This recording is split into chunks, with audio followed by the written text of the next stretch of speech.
রাসূলুল্লাহ, জান্নাতি পোশাক কে সর্বপ্রথম পাবে, কে পরবে?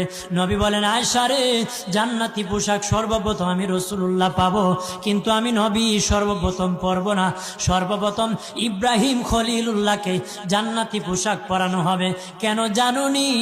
ইব্রাহিম নবীকে নমরুদের আগুনে যখন ফেলে দেওয়া হয়েছিল, দুনিয়ার সব ছেড়ে দিয়েছিল, বাড়ি ছেড়ে দিয়েছিল, সম্পদ ছেড়ে দিয়েছিল, মা বাবা ছেড়ে দিয়েছিল, এমনকি গায়ের জামা যখন খুলে নেয়, ইব্রাহিম কয়েক কাপড় ছেড়ে দিতে পারি, আমার আসমানের মালিককে ছেড়ে দিতে পারি না।